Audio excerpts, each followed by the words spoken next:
Hello and welcome back to my channel. My name is Bree and I'm really excited to share with you guys the 8 books that I read in January.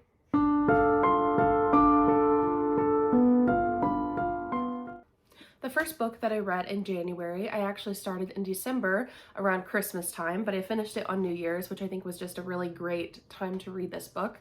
And that was Kiss Her Once for Me by Allison Cochran. This is a contemporary romance, and this follows Ellie. And the previous Christmas Eve, she had met this woman at a bookstore and she fell in love with her within 24 hours. They only had 24 hours to spend together, and then something tragic happened, and Ellie has been thinking about this woman ever since and has been trying to move on. Well, she falls on hard times and she enters a fake dating relationship with someone, and it turns out that that someone is siblings with the woman that she fell in love with.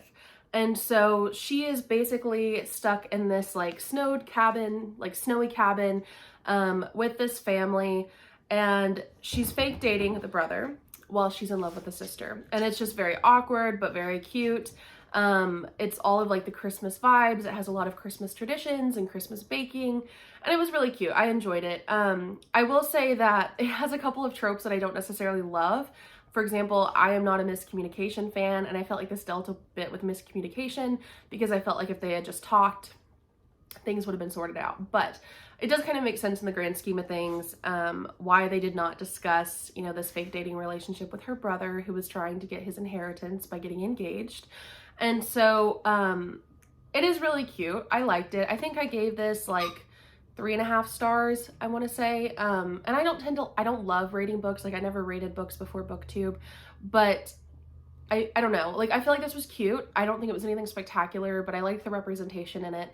And I did think that the eventual relationship was cute. So the next book that I picked up in January was a nonfiction book. And if you know me or if you watched my last video, you'll know that I don't tend to pick up nonfiction books very often, but I saw this one and I knew I had to pick it up. And that is Finding Me by Viola Davis. I don't own this book physically, so I will show it to you on the iPad, but I listened to it on audiobook from my library. And I also read it in conjunction with the ebook, but I will say that the audiobook is absolutely fantastic. It is narrated by Viola Davis herself, and the emotion that goes into telling her story is just absolutely impactful and incredible. And I personally just love her voice anyway. I find it super soothing and relaxing. And so it was amazing. I absolutely loved it. This was a 5 out of 5 for me. Again, I don't love to rate books, and especially memoirs. I don't think that's really my place to rate them, but this one was exceptional. I don't want you to think that it wasn't exceptional. So this was about her story, about growing up, and about her journey to become an actress. And if you know Viola Davis, she's been in a lot of things, but one of my favorite things that she's in is How to Get Away with Murder. I am a huge How to Get Away with Murder fan and a Scandal fan, so I loved their crossover episode. But Viola Davis is just an icon for me, especially as an attorney. How to Get Away with Murder is something that kind of I've watched it, I think 3 times. I think I watched it before law school, during law school, and after law school. So yeah, I really, really love her. I think she's phenomenal. She's also a phenomenal writer. She's a phenomenal speaker and writer. And the topics that she discusses are just, they're something that everybody needs to read about. She talks about racism, she talks about poverty and class disparity, she talks about privilege. She just speaks from such a raw and just gut-wrenching, truthful point. And I think that her story is something that could engage people to actually have those discussions, because it's approached in a way of a personal story and approached from an actress that we, at least me, that we really enjoy and really like. And so I think that it is a great topic starter, and I highly recommend this book. I really enjoyed it. It's probably one of my favorite nonfiction books that I've ever read. The next book that I read was also one that I don't own physically because I read it on Kindle Unlimited, and that is Stolen Tongues by Felix Blackwell. This is a horror novel. It's kind of short. It's not too long. And I don't even know how to describe this book. It kind of centers around indigenous folklore and mythology, but he actually makes a note in his author's note, I believe, that it's not based on anything real necessarily or anything specific to a certain tribe, because he didn't want to he didn't want to get anything incorrect or misspeak, so I really respect that. So it's kind of like a fictionalized version, but it is like based around like Native American mythology and folklore, and about some of those creatures that haunt your nightmares. So if you'll see, like, this really like creepy figure on the front is depicted kind of like the creature that is haunting this woman's nightmares and interfering between this relationship. And it's kind of eventually wrapped up as like a discussion on grief and trauma response and shutting things away and turning off memories, and, you know, like not addressing some of the issues maybe from your childhood that you should have addressed, and like those things just kind of festering throughout your life and repressing those things. And so I thought this was a really good discussion on grief, on trauma repression, and I really did enjoy like the Native American like folklore aspect of it. I will say it was a little bit confusing in parts, not because of the plot itself, but just because, I don't know, I feel like it could have been a little bit longer, or could have been more detailed, or things could have been cut and like replaced by other stuff. But I did really enjoy it. I did like it. And I will say that the prologue on this is one of the scariest things that I think I've ever read. The prologue gave me like actual goosebumps. And so I did really, really like that part. And I wish it had just stayed that creepy and that terrifying kind of throughout. You don't really get a good sense of like the monster, which I think might actually be the point, because, you know, it's about like the monster that you create in your mind and stuff. But I did like it. I think that this was a good read. I've heard this hyped a lot, and I do think it's worth the hype. I think it is something that you should pick up if you enjoy kind of like horror reads, and, you know, like it has the snowy vibes if it's still winter where you're at. And it was a pretty quick read for me, so I did like this one. The next book that I picked up was Light from Uncommon Stars by, I'm not sure if it's Rika or Rika Aoki, I presume is how you pronounce it. This book was absolutely incredible. I feel like I will be thinking about this for years and years to come. I have never read anything like this before. This is like known kind of as a genre-bending novel.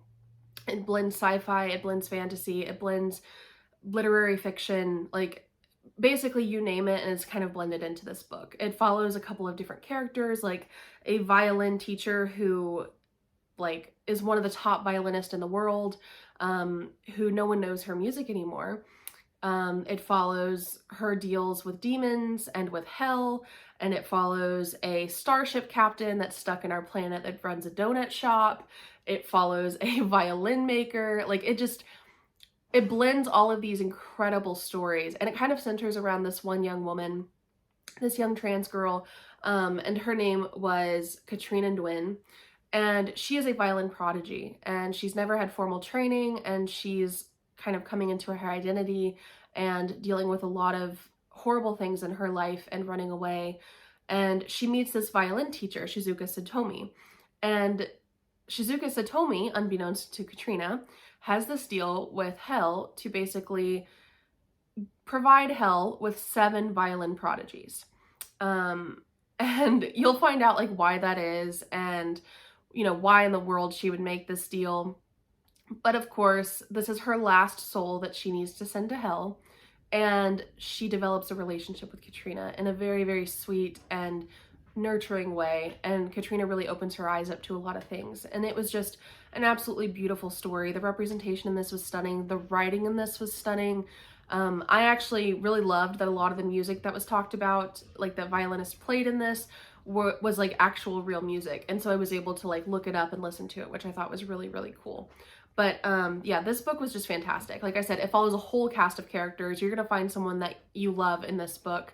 And I think it teaches a lot of wonderful lessons, and it's going to be something that sticks with me. Next up, I read a short graphic novel duology, and I was so sad to find out that it is a duology and that she's not continuing the series, because I absolutely loved it, and I think that this is my new favorite graphic novel series ever, aside from like Lore Olympus. I think that they're kind of in the same category for me. But that is Garlic and the Vampire, and this is by Brie Paulson. And then the second book is Garlic and the Witch.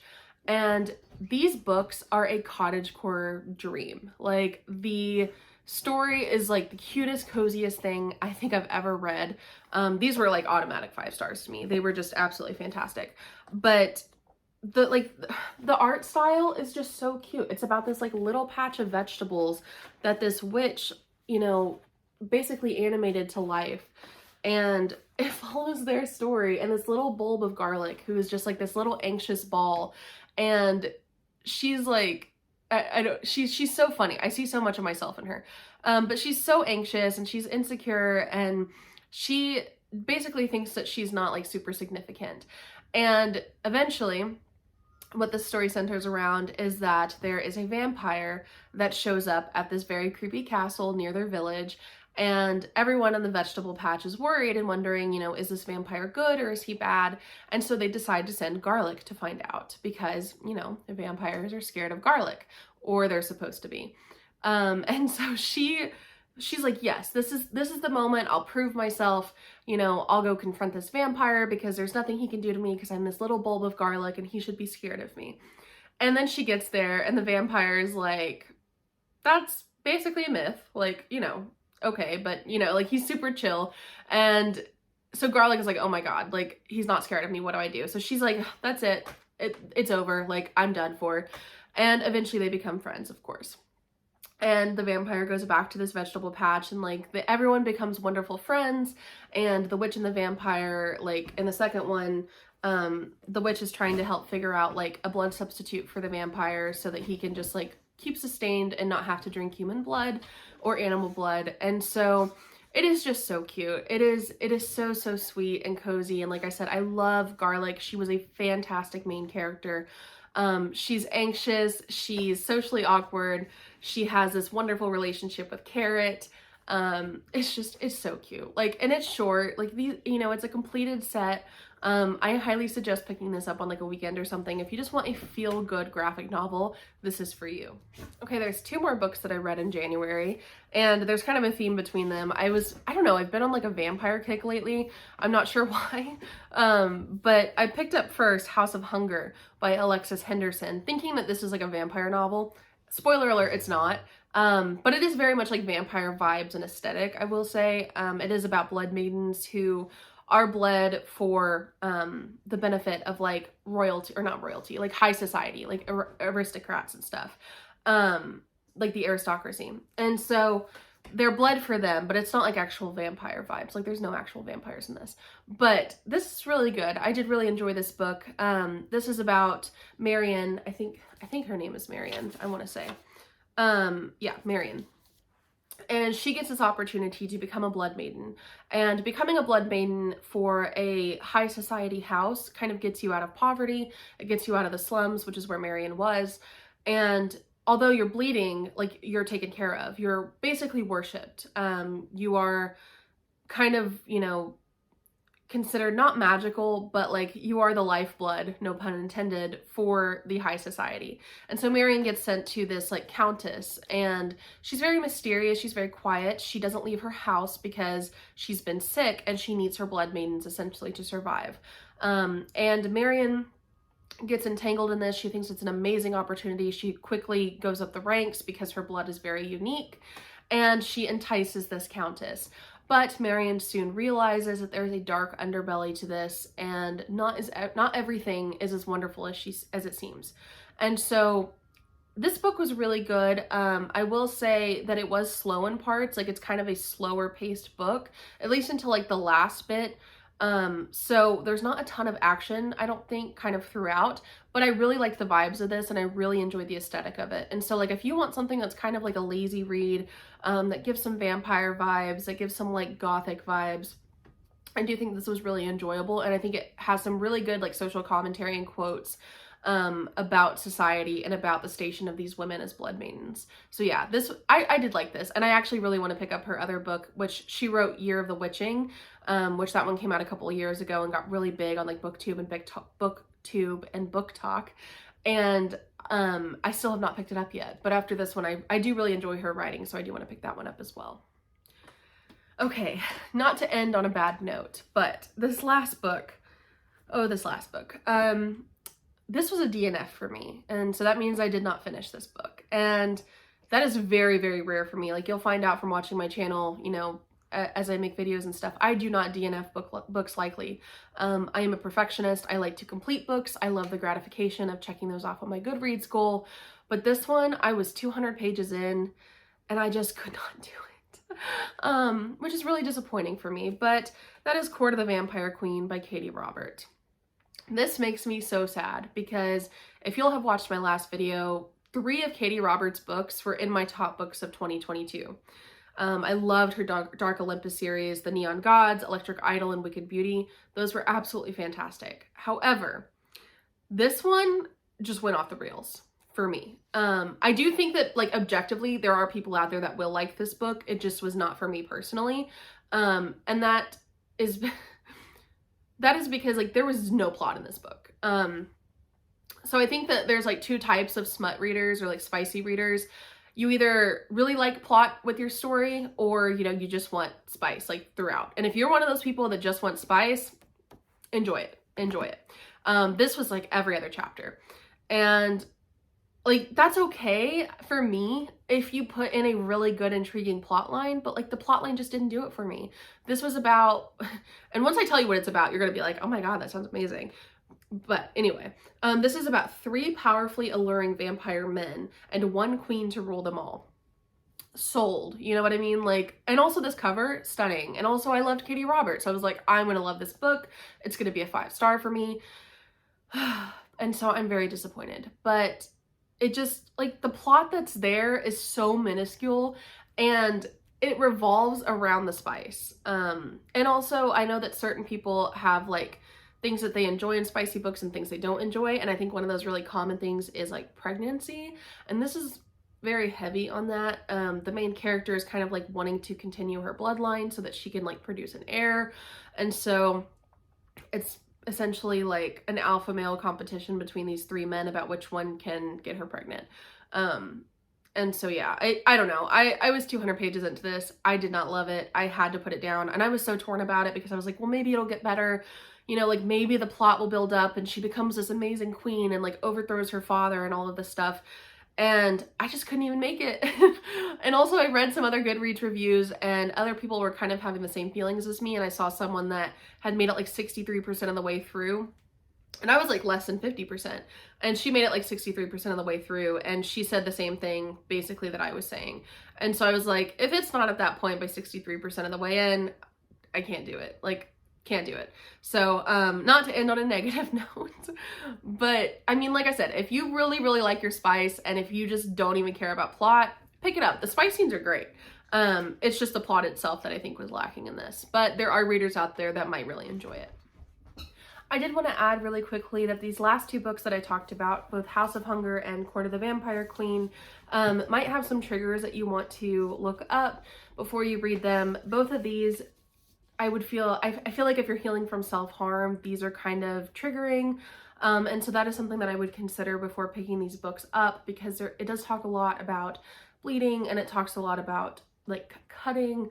And so I will say that, like, as someone who has been on a healing journey from self-harm, definitely consider that before you pick these up, because at times, like, even though I've been clean for years, it still was very triggering sometimes. And so, like, you know, it can kind of hit you out of nowhere. And so I wanted to give you guys a heads up if that is something that you are going through, or before you recommend this book to someone else as well. So just wanted to let you guys know that before wrapping things up for today. So those are all the books that I read in January. It was kind of a light reading month for me.